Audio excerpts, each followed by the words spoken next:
Now then, you're welcome along to the football show. Good news, we've assembled the dream team. Come in, Daniel McDonnell of the Irish Independent. Hi Joe, how are things? Damien Delaney, former Republic of Ireland international, hello. Joe, how are you? That's the dream team, everyone.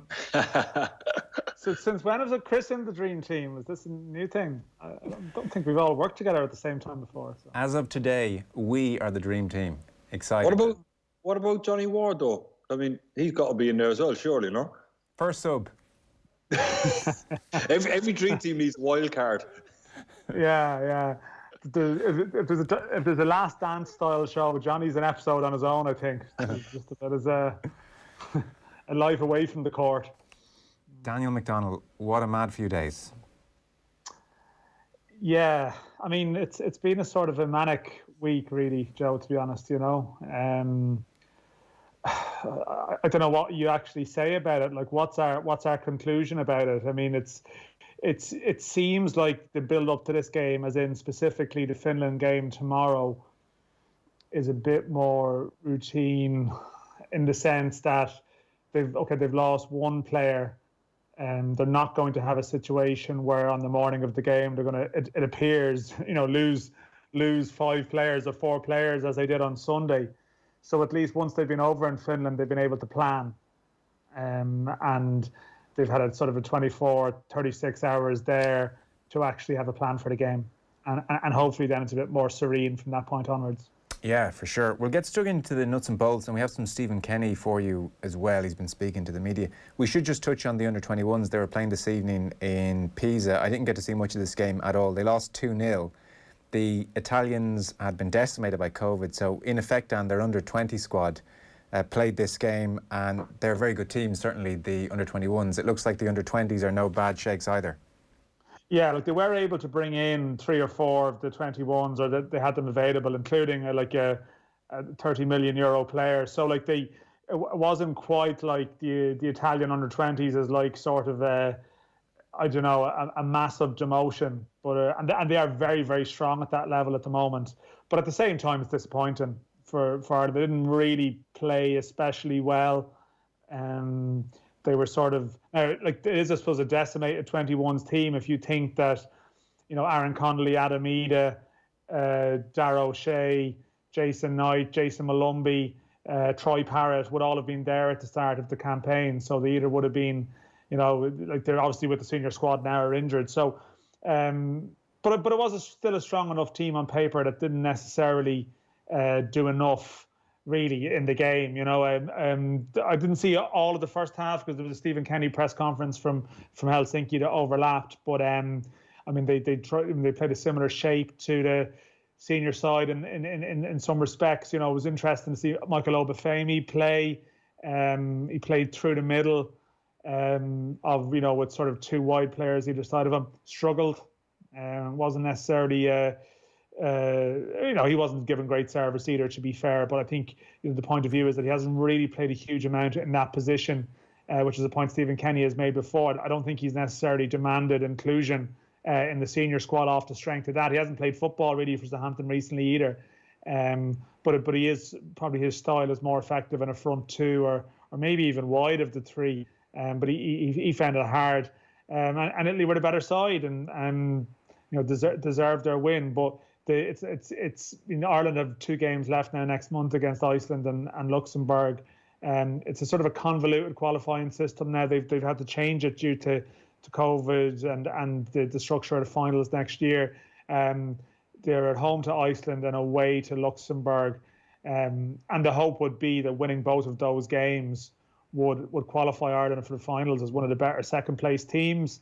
But there's a lot of other permutations and scenarios to look at. But it looks like to give themselves the best possible chance, they need to win both those games. There might be a scenario where they draw against Iceland, but really they probably need to win both their games next month. So all is not lost, but yeah, tough old game for them, yeah. One other point I wanted to put to you, Will Smallbone made his debut. He's 20 years of age, has recently signed a 4-year deal at Southampton by dint of his mother, who is from Kilkenny, and he was asked about his intentions going forward at senior level. He said, "I've always played for Ireland growing up through the age groups. I've very much only ever been looking to play for Ireland. That is still the same now. I'd love to go into the senior squad. My mother's loved me playing for Ireland. She's buzzing. She's very proud I can wear this Irish shirt. I was always over as a kid, pretty much every summer, to see my family, my cousins. They're very proud. I love going over to Ireland and seeing them. Were there suggestions that Smallbone might be thinking of returning to playing in an English jersey, or is this just the kind of question that every English-born player has to answer now? Yeah, it's Irish paranoia now. It's the Rice rule. You know, it doesn't matter what you say or do. I mean, you can sing the anthem, kiss the crest, and do it. Like, Declan Rice did everything. And like, he did the whole lot, you know. So, wasn't there even a couple of tweets there, liking a couple of tweets that had questionable connotations as well? I mean, he went all the way. And he still didn't play. He was more Irish than the Irish themselves, and still. I don't know what Will Smallbone has to do now. Like, I don't know what exactly it is that he has to do. Bleed green. Like, he has to sing the anthem himself on the microphone. You know, like it doesn't matter. Every English-born Irish qualified player in the Irish underage setup will face these questions until they can't play for England again, and that's just the legacy of that. And the problem is that people who are very, very genuine will probably still have scepticism around them because of how far Rice went with it. So it's just going to be there. But like he hasn't, like he was when he came through at Southampton, as in like at senior level, and played in the FA Cup and then Premier League last year. He was injured then, and he wasn't playing at Irish underage level around that time. He hadn't played for a while, basically, because of the break. At that level, and people just wondered, did this mean anything? But once he's been fit again, he's straight back in the squad, straight playing, tweeting tricolours. I mean, what else more can he do? He can post a Rory Stories clip or something, you know. Like, I mean, he's there, it seems, to stay. But of course, until he plays a senior game, he will face this, and that's just the occupational hazard now.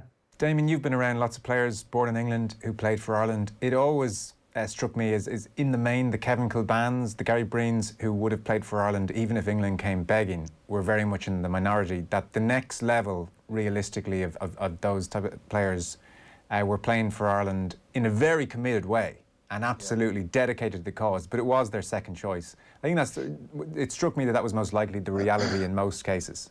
Yeah, look, I mean, just to kind of play devil's advocate, I suppose, really, for the players, I mean, it's difficult, you know, when England want to call you up and, you know, your family, your agent and your club are all putting an enormous amount of pressure on you because your club want you to be English in case they can sell you on because your value is obviously increased. Your agent wants you to be English because you get a better contract. And obviously your family are probably, you know, pushing you towards, you know, whichever one you want to do. But, like, you know, when you're getting that amount of pressure coming down on you, and I could only imagine what was happening with Declan Rice, it's difficult, you know, for a young boy at the time to take that amount and to kind of go against all the advice for maybe, you know, a country that he loves. But I suppose when it comes to the crunch, it's a difficult choice for him. But Will Smallbone has kind of nailed his colours to the mast, so to speak, and only time will tell if we can get him capped sooner the better, really. So Finland against Ireland, it's 5 o'clock tomorrow, by the way, just in case you're all out there on the, assuming it might be a 7:45 or an 8 o'clock, so it's a 5 o'clock kickoff tomorrow. Where we are, as I understand it, Stephen Kenny is dealing with 2 positive tests and 4 close contacts. And also, I mean, he will feel, and still does feel, upset, I think, that he lost Connolly and Ida for Thursday. So in effect, he's gone through these 3 games without 8 players due to COVID. Just to run through what's happened over the last while, because, as you know, we weren't even sure last night where we were. In fact, last night we were working under the assumption that a second player had a false positive, which is now not the case. So we've gone positive on Sunday to a false positive Monday, and now to a positive again. Here is Stephen Kenny. He was just asked in the press conference for a timeline on the player who has tested positive, false positive, and then positive again. Well, again, that's a question really for the medical department, you know, and the manager of the football team. And I think it was all pretty quickly. It was all done really within probably, you know, within a day, really, all within a day. So it all happened, you know, the 3 tests one night and then 2 very quickly. So it was all within a day, really. Okay. Do you have faith in the testing system? Well, I think it's hard to believe that we lost 2 players because of for the playoff. At such a late stage because of a false positive, connected to contact tracing. So I think obviously the rules, and if it was a Dutch player, for example, a player from Holland, he wouldn't have had a problem because their rules are 1.5 metres.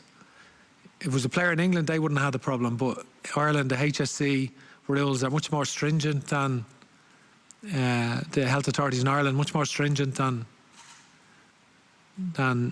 anywhere else in Europe, I think. So I think it's other countries wouldn't have been deemed as contact tracing, but in our country we have to abide by the law, and that's what the medical department did. Damien, Delaney, you can sense his utter frustration with the whole thing. Yeah, I mean, that's the sound of a man that's been under an enormous amount of pressure the last 10 days. I can only imagine the late night conversations he's had to sit down and try and thrash out. But give him his dues, I think he's handled it reasonably well. He had a couple of moments in the press where, he did sound as if he was in a tough spot.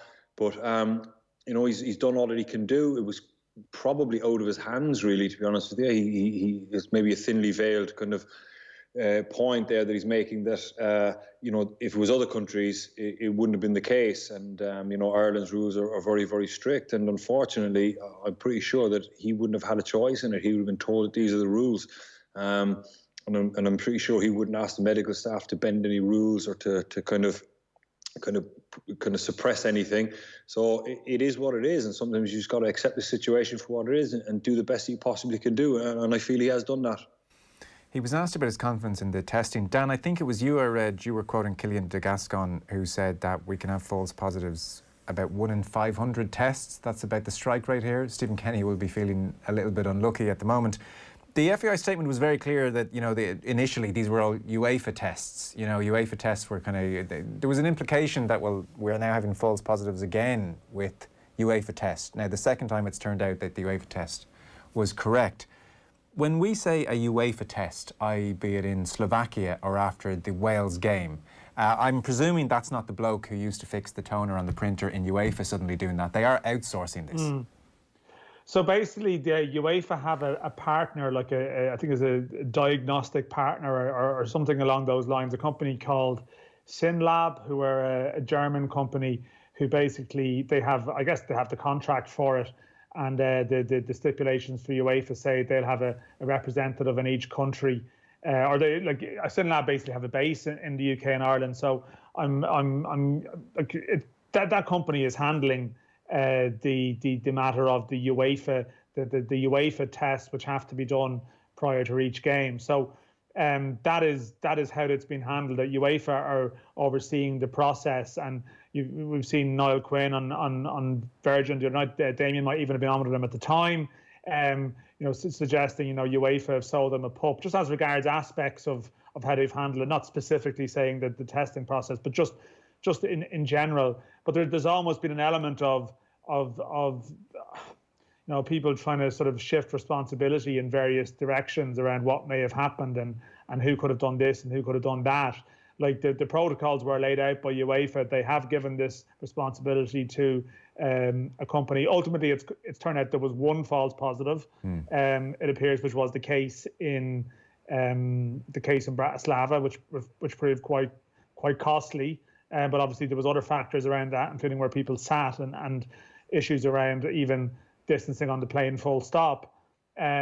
So I don't know to the extent to, I think when it appeared yesterday that there was a second inaccurate diagnosis, shall we say, there was an FAI statement that seemed to be quite clearly suggesting that, the UEFA have questions to answer here. And I mean, that was the tone and sort of commentary. I think I even heard Quinn here last night talking about it, and that would reflect obviously a view that Niall Quinn had and other people had But I think when that other test then come back negative, that this second player, come back positive again, that this second player doesn't now appear to have contracted the virus.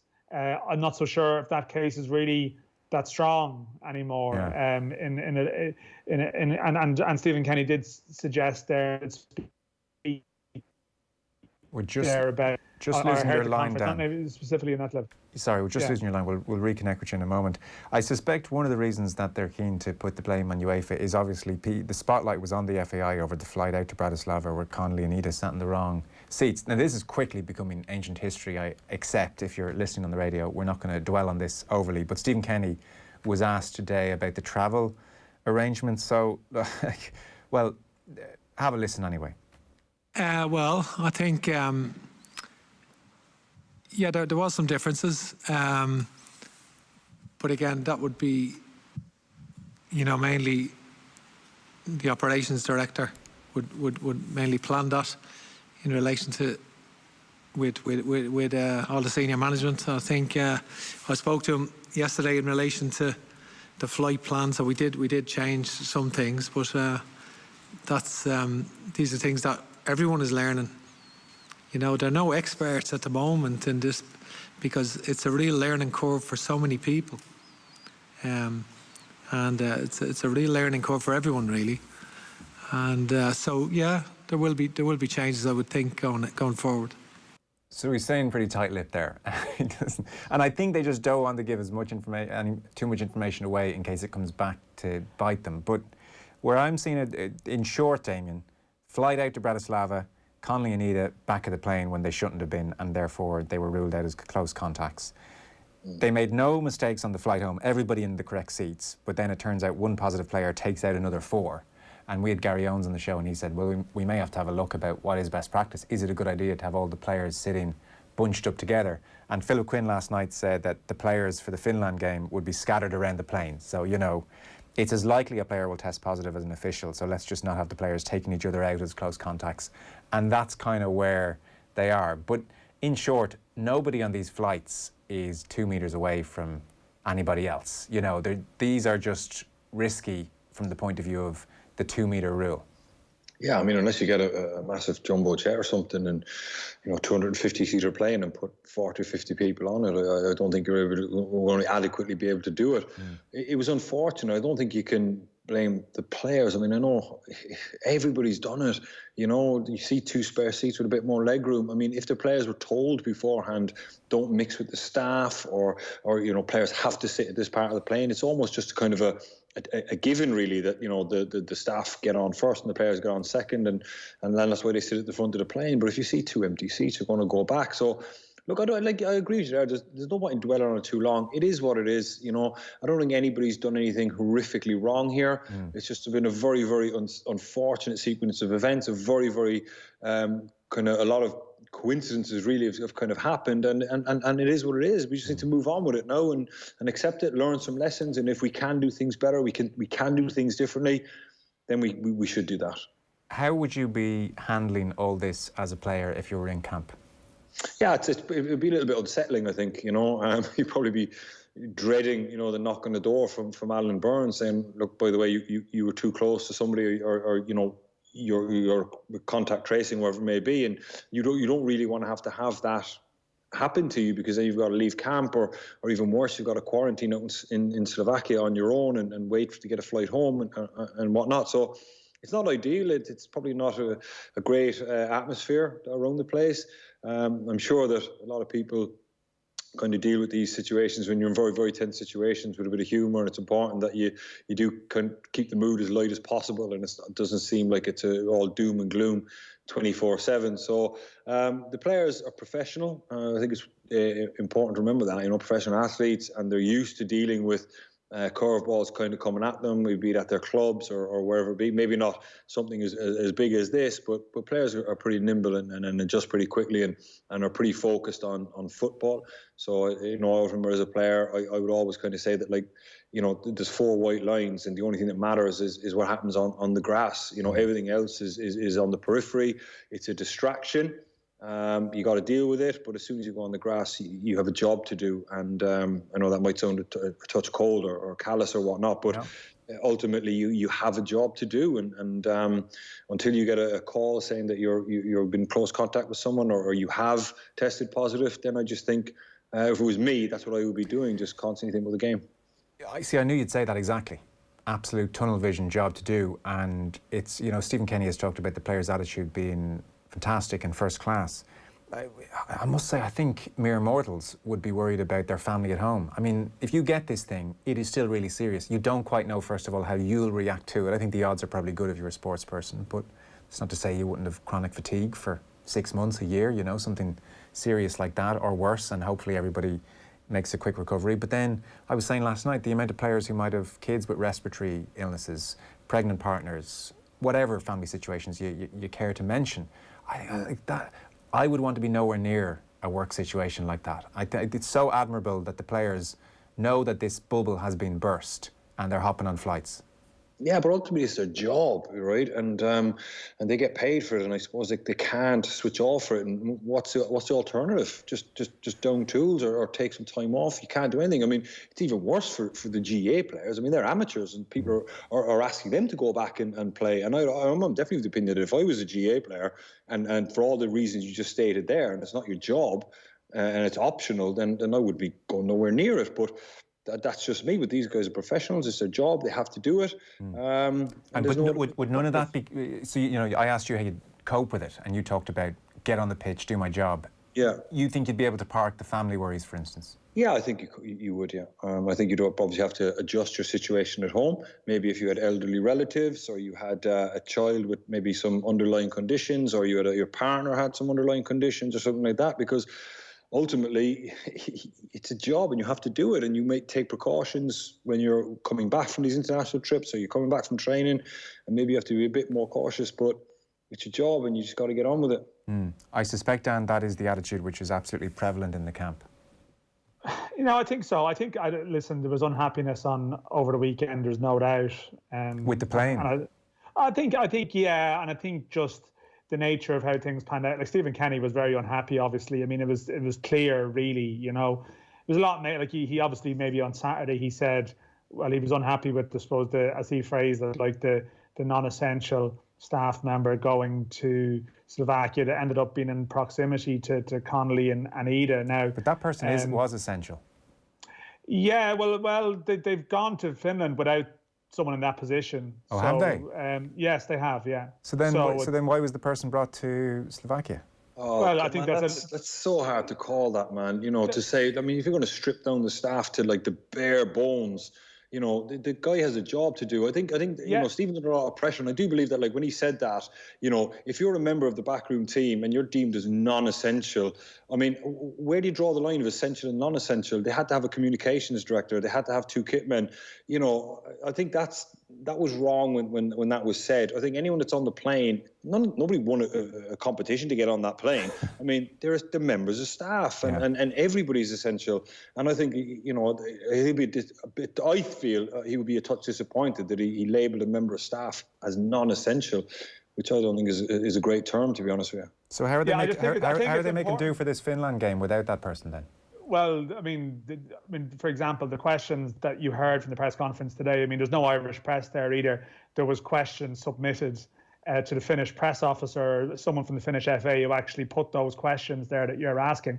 I just think it's important to stress, though, at the weekend that the person who was referred to, it's my understanding, had absolutely no problem with the comments that were used for Stephen Kenny, and they've spoken about it, and everything is okay. So there seems to have been some offence taken on their behalf, but I don't think that affected the person in question at all. They understood the point that was made, the frustration. Stephen Kenny was talking about people on the pitch. It's a maybe wrong phrasing, but I mean, sure, to build it up that this has caused massive tension behind the scenes would be wrong in the sense of certainly the person who should only be affected by it is the person in question. So but then there's a bit of, as I said, Stephen there's a bit Kenny, of palace intrigue with some of this stuff. No, fine. Stephen Kenny and Gary Owens are at odds. I mean, I think some frustration is natural in these circumstances. Of course it is. But then Stephen Kenny suddenly has a point if that person wasn't essential for this trip. Well, they've got by without it. The point is you can get by without stuff. I mean, okay, like was everyone playing essential? Everyone has a role to fill. I mean, the FAI president was there. I don't think they're essential. That's no reflection on them. There's probably official duties that have to be done, but I think there's grades of essential for an international football match. There's obviously grades of essential, and of course everyone has a role. But I'm just saying, like, there's grades of it, and that's not like I appreciate, like, in a normal like everyone there had a role. And I think it's almost gone down on a side road to go down that category. I think, like, there obviously you could ask questions about like the Irish hate. Like, Stephen Kenny is right in the sense that our distancing rules are stricter than other countries, but that's where you then look at the size of the plane. I don't think that's a ludicrous thing to discuss. Do you know how many they've managed to leave behind this time as opposed to Slovakia? I'm not entirely sure now, because obviously the squad would be maybe marginally smaller. But some people obviously have been unavailable who would have gone staff-wise. But there's no communication staff in Finland. Look, I guess ultimately, I think we're all in agreement. You could pick at this till the cows come home, and ultimately it's happened. And as Stephen Kenny has said, everybody's learning on the job a little bit here. I mean, it's really unfortunate when it's Aaron Connolly who's out of the game and we're talking about European Championships. Like, it still is a big deal, and if it turns out much more could have been done and it could have been avoided, then that is a big cock-up, and that's one that we all just kind of got to accept and move on with. But you can understand the frustration. As for international football generally, so Cristiano Ronaldo has tested positive. He's going to miss the Nations League game against Sweden. Football Federation in Portugal have confirmed he's doing well without symptoms in isolation. Positive case. The remaining players underwent new tests Tuesday morning, all with a negative result. So he played against Spain and France.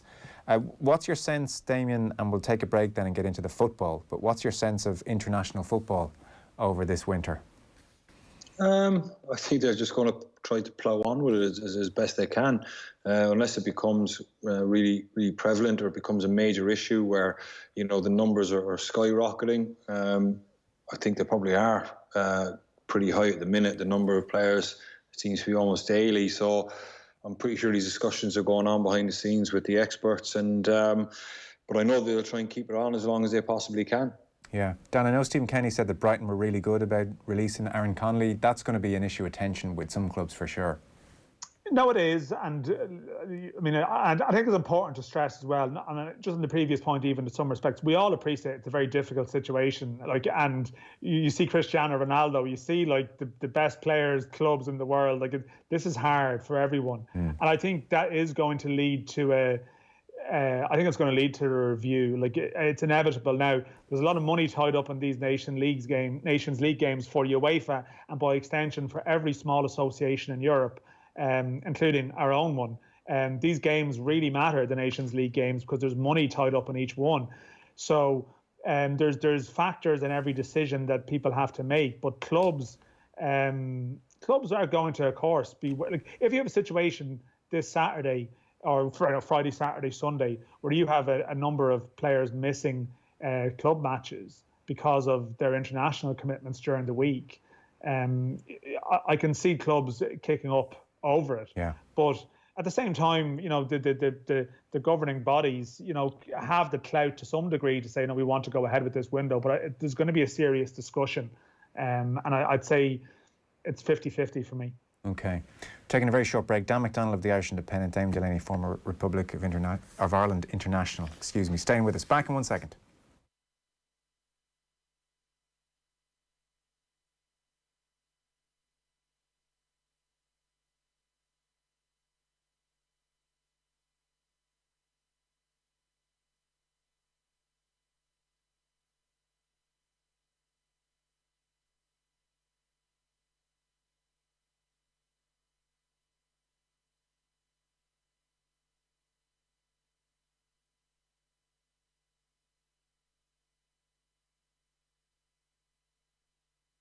Now, welcome back. Daniel McDonnell of the Irish Independent is with us. Damien Delaney is with us. Good news, Damien. This is now a COVID-free zone for the rest of the show. We're not getting into it. Thank God. I know. It is so grim. I mean, I know, and people are sick of it. So, football. I don't need you to tell us that we don't have a goal scorer, so we can box that one away. We all get that. I distinctly remember sitting with you in the Aviva Stadium for one of the Mick McCarthy games, and the Irish team were trying to play the ball out from the back, and you just had a raised eyebrow and you were shaking your head because what you saw before you was not a pattern or a shape that made sense. You know, you're wondering, are these drilled? Is this off the cuff? Don't like the look of this whatsoever. So put the same examination on a Stephen Kenny team. Is the pattern making sense? Is the shape making sense? Is there a method there? Yes. Yes, absolutely. I can see shape in the team. I can see patterns emerging over the number of games that he's had. I'm well aware that we are short of a goal scorer, which isn't necessarily a terrible thing, because there's ways you can get around that. And I mean, like a natural goal scorer, a la Robbie Keane, but you know, what you can do is create situations to get people in scoring opportunities more often. You can create opportunities where you can pressurise the opposition with sustained attacks is one way of doing it. So, you know, if you can pin the opposition into the final third and get bodies in there, surely by kind of weight of numbers, you will score goals, or you create more opportunities to score goals. But look, this is an evolving thing. It is going to be for quite some time. And unless, you know, I know everyone wants that number 9 that can score goals, and the football we're playing at the minute, I feel will give us more of an opportunity to get more people in goal scoring positions. And then it's just up to people to take it, you know. If ever there was a game where the players might go uber pragmatic, it was a playoff game for European Championships away from home, and they didn't, which really suggests they've bought into what Stephen Kenny's telling them. Yeah, absolutely. I do totally agree with that. I mean, you know, to go away from home in a qualifier, you know, to set up and maybe be a bit defensive and maybe say, you know what, let's just try and inch our way through this game and nick one on the break. But we didn't. You know, a lot of the game was us forcing the issue, trying to score, trying to make things happen. And the score was at 0-0. It was too often in the past Ireland would be forcing the issue, but we were 1-0 down or 2-1 down. So it's positive, and I am aware that people will be screaming it's a results business, and it is. I agree. But if we stick with this, you know, we will get better quicker, as opposed to kind of operating in the environment where there was a very low ceiling. And also, it's worth pointing out that, you know, Ireland were probably, you know, at one point a tier 2 nation. And I remember when I played in 2010 and 11 and whatnot, I remember playing against Georgia, and, you know, without going too far, they were almost slam dunks. You know, it was almost like Georgia at home. It was, you know, easily 3-0. And I know we had Robbie Keane playing at the time and stuff, but you could, you know, we were by far and away the better team. The last number of years, you have to admit, when you're playing the Montenegros of this world and the Georgias of this world, they're getting pretty good. And that's because they've been on a path that we haven't been on. We are on it now, and they're further along, and they're catching up with us very, very quickly. So whilst we weren't going backwards, we definitely were standing still, and tier 3 nations are coming up quick. So we need to get our stuff in gear, really, and get moving. And now that we're on the path, we just need to stick with it, and hopefully we can start progressing and moving forward pretty quick. Yeah. Dan, obviously, it's like the ramifications of Thursday night are miserable, you know, really. We're talking about December 2022 before a major tournament, so it's hugely disappointing. But within that, if you're being fair, I suspect you agree with Damien that we're seeing lots of positives here. Oh, definitely, yeah. I actually think after the last week, I mean, I've always felt that it would go well for Stephen Kenny, but there's always a bit of a, you know, there's always that bit of a niggle and thinking, yeah, will it really click? But I don't know. I think what we're seeing now, it will work. I think it will. I think you can see the building blocks that are there. It's, you know, it does seem that the players have computed it, that they're buying into it, and really, like, of course, it's a results business, but sometimes also, you know, over a long period of time, this is going to work out. And at times in individual games, you know, we allow the results sometimes to completely cloud the analysis of what went before. Like, you know, you look at it last year, like Ireland played 4 big games, you know, the 2 games against Switzerland and Denmark, you know, 1-0 down with 5 minutes to go in all of those games. Rallied back to draw 3 of them, ironically enough. But the game plan that was there at the time just wasn't working. People talk about moving away from some game plan as though it was a game plan that was working. Like in all of the big games last year, the game plan did not work really in any of them because Ireland ended up on the chase with 5 minutes to go. And I mean, this time last year in October, we had the Georgia game, which was terrible, and then an attempt to change to 3 at the back against Switzerland, which was just thrown together at the last minute and didn't work. You fast forward now 12 months, and there's definitely patterns in what's been done. And people are always going to reserve their judgment. People will always have their doubts. But I think the evidence is there if you want to see it. That there is definitely a structure to what's being done. People, and I've talked about this before, people have had this view of Stephen Kenny that's very idealistic in many sense about how things would pan out, and maybe are surprised that there was evidence of some pragmatism last Thursday. Like sometimes pragmatism isn't always to do with being negative. Like there's a pragmatic line of thinking that if you have more control of the game and more control of the ball, you'll have a better chance of winning it. Like that's also pragmatic. In your mindset, and what we are seeing is a more positive mindset. But that is also the best way to create chances and win games, rather than hitting hope at times, or just at times. And we've seen this from the co-commentator who's Mick is doing the co-commentary in a lot of these games, and including tomorrow. Just cross it, And the one thing about tomorrow, that we will have fans in the stadium tomorrow. So there will be a backdrop, there will be a volume that is different to someone defensively trying to explain away their work. And I do think that, the energies, and I've actually been thinking about this on Sunday, the Wales game. I was really thinking about in the Wales game, there's a real contrast between going to games and watching them at home. There really is. When you're at the stadium, you get a lot more absorbed into what's going on. I think at home, because I've watched the away games at home, it's really unusual. You definitely are a lot more coloured by the commentary and what you're hearing. And I was just thinking, some of the passages in the Ireland-Wales game on Sunday, yeah, you're watching it at home, it goes to nowhere, it's a bit flat. I see how the Aviva, over the years, you see how the Aviva crowd, sometimes they just want 4 or 5 passes to respond to just lift the volume a bit. And there were phases in the game on Sunday where the crowd, I think, would have actually really quite appreciated it. And by that, people's reaction is naturally warm towards it. But when it's in silence and it plays away to silence and it drifts away to nothing, and then you have someone there saying, oh, maybe they should have crossed it in there, just to see what happens.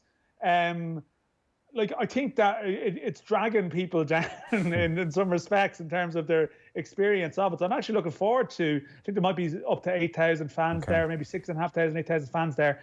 And you'll get a bit more of the natural momentum of the stadium reacting to how a team is doing.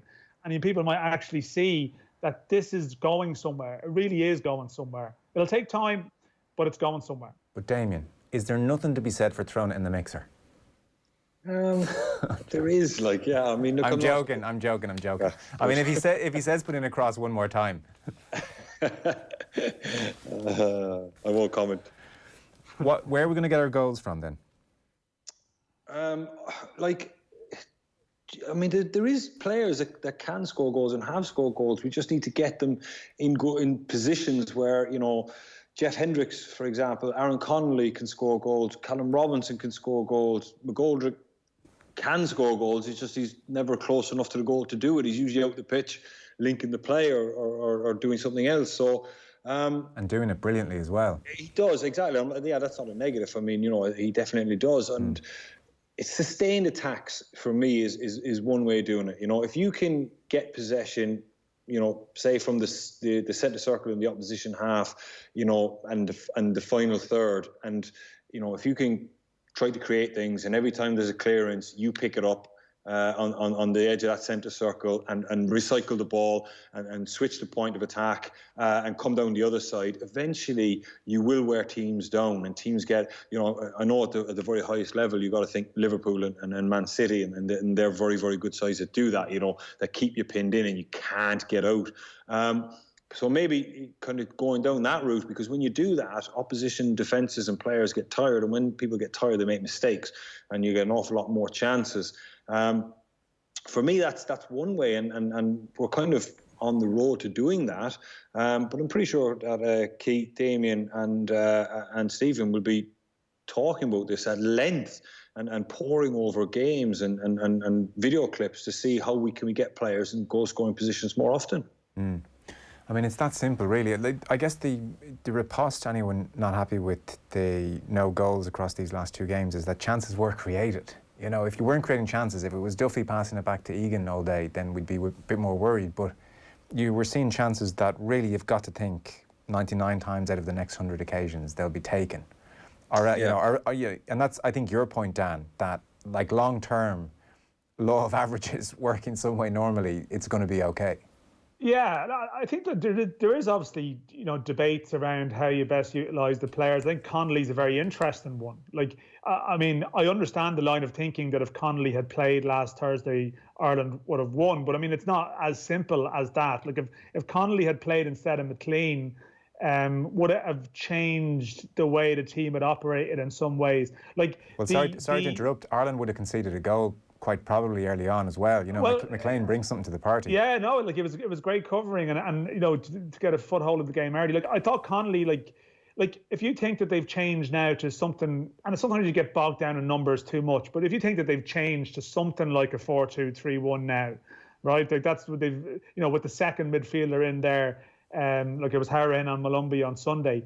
So if you have Connolly on the left of like that 4-2-3-1, like the question is, like, how is he going to function there when his natural inclination is to play through the middle? And I think the in Stephen Kenny's eyes, how it would have worked last Thursday would have been you've McGoldrick dropping deep, and then you've got Connolly from wide making runs inside, and Robinson from wide making runs inside. Yeah. And that's how it works. But you think now tomorrow in Finland that McGoldrick's not there, so and Callum Robinson's not there, so is Adam Ida, is he the player who's going to function in the McGoldrick role, who can come in and sort of drop back and hold it up and allow Connolly to make those runs? Like, I'm just thinking where is he going to be tempted to try and use him through the centre in some shape or form, even though he's not like, you know, he's not necessarily like a commanding number 9, like, if you know what I mean. Yeah. But I think that they have good players there, but how they use them is still. And I think Connolly in particular is going to be a big one that we still haven't seen him properly play with McGoldrick, and I can see how it works where he's the left of the front 3 with him, but otherwise you're very reliant on that central attacker in that system. So like I wonder will he go for Ida and Connolly again tomorrow? Maybe he will, but they found it even hard against Finland at times to really get into attacking positions where they can really hurt them. I'll give you final word on that. Yeah, I'll give you a final word on that, Damien. It's an interesting situation tomorrow. Then McGoldrick out, Robinson out, Ida and Connolly back in. Who's going to lead the line? Well, I think like Ida will play, and Dan it makes some good points there about the tactics and stuff like that. But that's the beauty of, you know, changing your tactics. If you play with a number 9 in David McGoldrick who comes short, just think Firmino going short, Salah, Mane making those internal runs in between the fullback and the centre backs. But you know, you can play with a number 9 who leads the line as well and stays high, stays central between the 2 centre backs and runs in behind and stretches the pitch. That creates an awful lot of space in the middle of the park. So then you might go with 1 6 and 2 8s.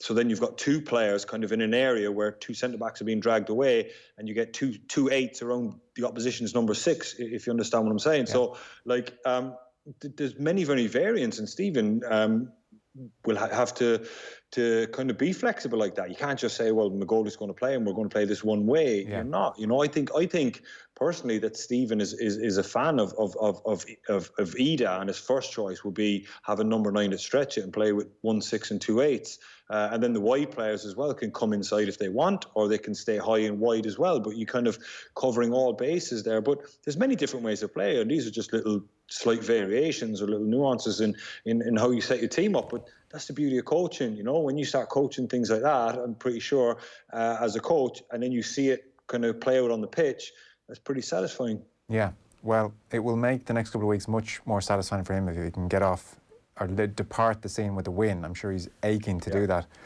For the time being, fellas, great stuff. Dan McDonnell of the Irish Independent, thanks a million, Dan. Thank you, Joe. Damien Delaney, as ever, many thanks. Thanks, Joe. Talk to you.